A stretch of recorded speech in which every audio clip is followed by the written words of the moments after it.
Hello everyone, आप देख रहे हैं मेरा YouTube channel study with Zeenat. Friends, आज की वीडियो में हम करने वाले CBSE class 12 political science chapter 6 के मोस्ट इंपोर्टेंट नोट्स। इसका पार्ट 1 मैं ऑलरेडी करा चुकी हूँ। अगर आपने अभी वॉच नहीं किया तो फर्स्ट ऑफ ऑल उस वीडियो लेक्चर को वॉच करें, आफ्टर डे इसका पार्ट 2 वॉच करें।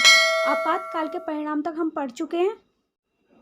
आपातकाल पर विवाद। पक्ष, पहले हम देखेंगे पक्ष, फिर देखेंगे इसके विपक्ष।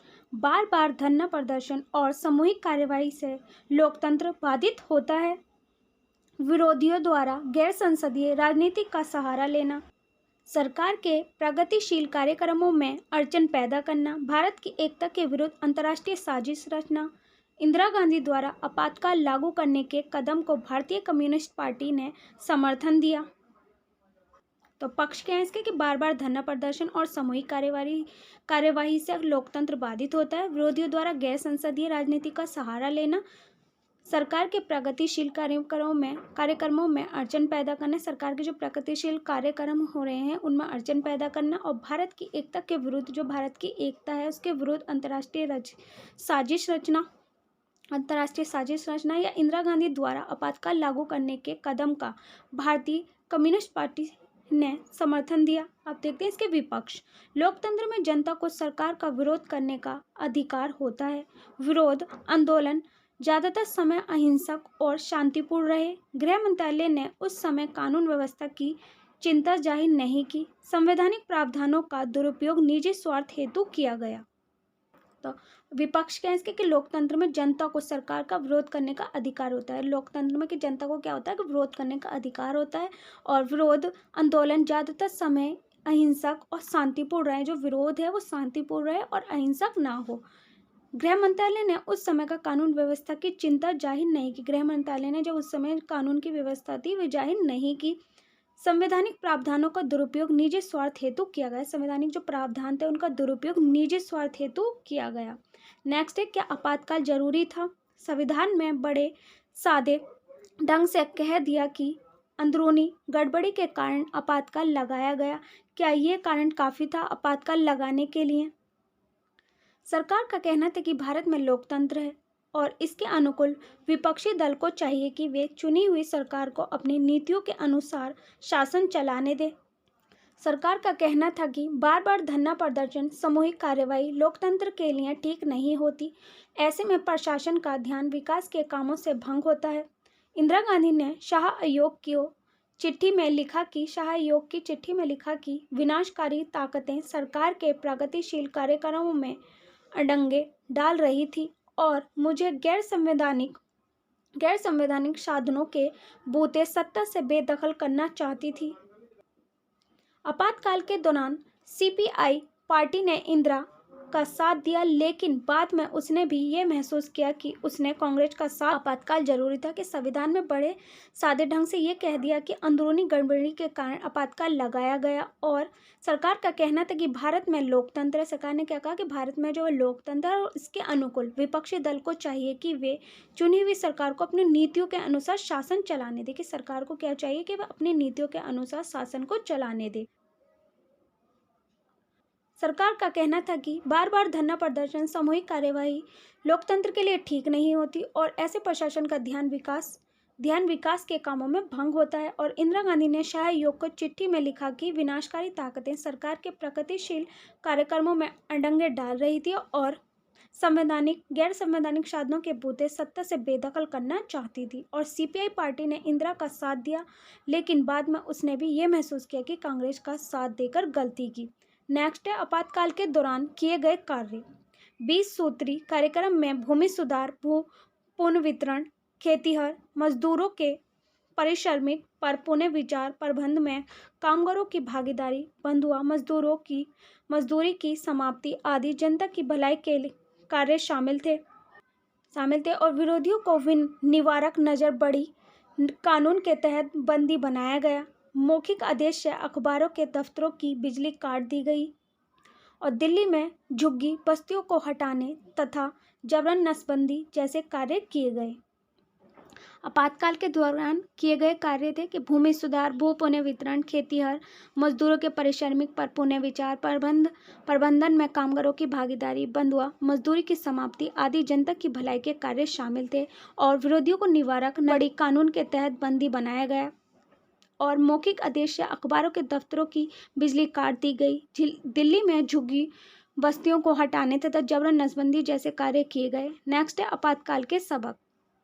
आपातकाल के दौरान भारतीय लोकतंत्र की ताकत और कमजोरियां उजागर हो गई थी, लेकिन जल्द ही कामकाज लोकतंत्र की राह पर लौट आया और इस प्रकार भारत से लोकतंत्र को विदा कर पाना बहुत कठिन है। आपातकाल की समाप्ति के बाद अदालतों ने व्यक्तियों के नागरिक अधिकारों की रक्षा में सक्रिय भूमिका निभाई है तथा इन अधिकारों की रक्षा के लिए कई संगठन अस्तित्व में आए हैं।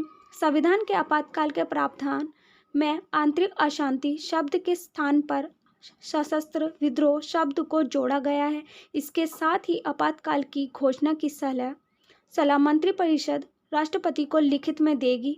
आपातकाल में शासक दल ने पुलिस तथा प्रशासन को अपना राजनीतिक औजार बनाकर इस्तेमाल किया था और ये संस्थाएं स्वतंत्र रूप से कार्य नहीं कर पाई थीं।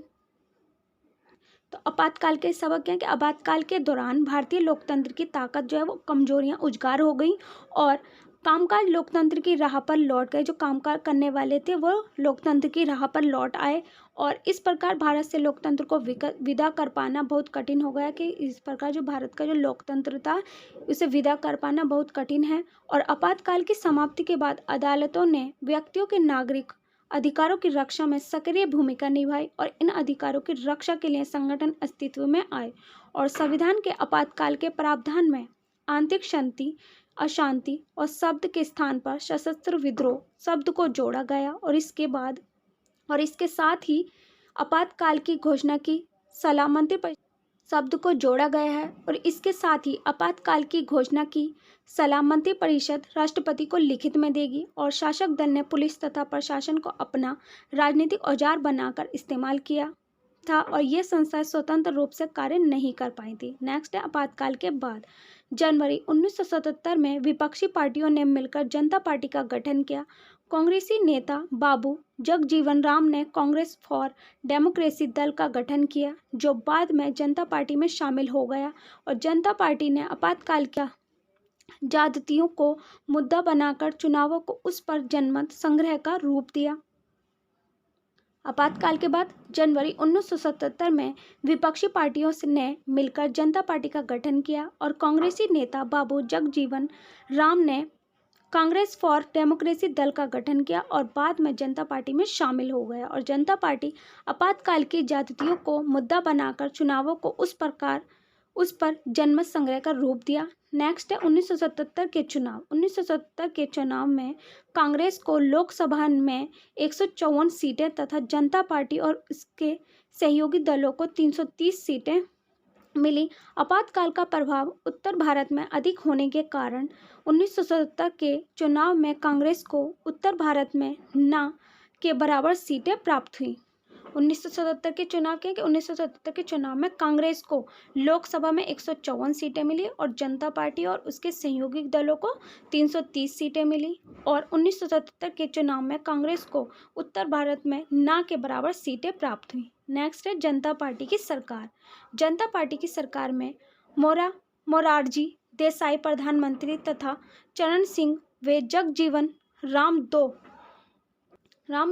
उप प्रधानमंत्री बने। जनता पार्टी की सरकार में मोरारजी देसाई प्रधानमंत्री तथा चरण सिंह व जगजीवन राम दो उप प्रधानमंत्री बने। नेक्स्ट पॉइंट है जनता पार्टी के कार्य। शाह आयोग। आपातकाल की जांच के लिए जनता पार्टी की सरकार द्वारा मई 1977 में सर्वोच्च न्यायालय के पूर्व मुख्य न्यायाधीश J.C. शाह की अध्यक्षता में एक जांच आयोग की नियुक्ति की गई।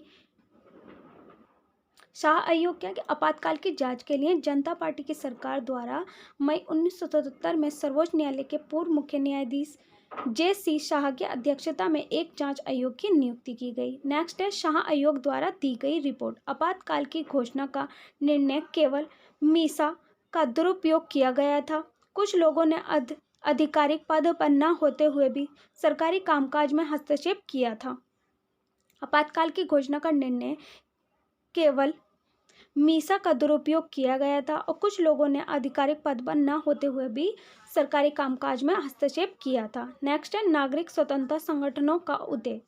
नागरिक स्वतंत्रता एवं लोकतांत्रिक अधिकारों के लिए लोगों के संघ का उदय अक्टूबर 1976 में हुआ और इन संगठनों ने न केवल आपातकाल बल्कि सामान्य परिस्थितियों में भी लोगों को अपने अधिकारों के प्रति सतर्क रहने के लिए कहा है और 1980 में नागरिक स्वतंत्रता एवं लोकतांत्रिक अधिकारों के लिए लोगों के संघ का नाम बदलकर नागरिक स्वतंत्रताओं के लिए लोगों का संघ रख दिया गया और गरीबी, सहभागिता, लोकतांत्रिकरण तथा निष्पक्षता से संबंधित चिंताओं के संदर्भ में भारतीय नागरिक स्वतंत्रता संगठनों ने अनेक क्षेत्रों में संगठित होकर कार्य करना प्रारंभ कर दिया है।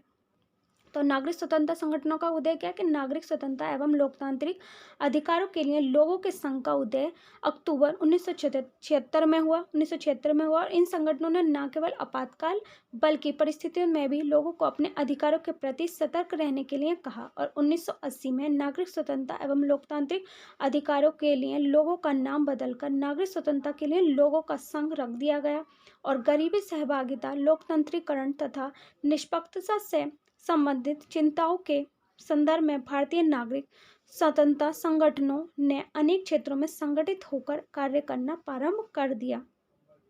तो फ्रेंड्स, इस वीडियो में हमने क्या देखा, आपातकाल के विवाद, पक्ष विपक्ष और नागरिक स्वतंत्रता संगठनों का उदय और जनता पार्टी का क्या कार्य था। आई होप फ्रेंड्स आपको मेरी वीडियो पसंद आएगी। मेरी वीडियो कैसी लगी कमेंट बॉक्स में लिखकर जरूर। If you like the video, so don't forget to like, share and subscribe my channel and hit the bell icon और इसे अपने फ्रेंड्सों के साथ शेयर करें ताकि इस वीडियो को प्रॉफिट उन्हें भी हो। और आपको नेक्स्ट कौन से टॉपिक पर वीडियो चाहिए आप मुझे कमेंट्स बॉक्स में लिखकर बता सकते हैं और मेरी वीडियो कैसी लगी कमेंट्स बॉक्स में लिखना मत भूलना।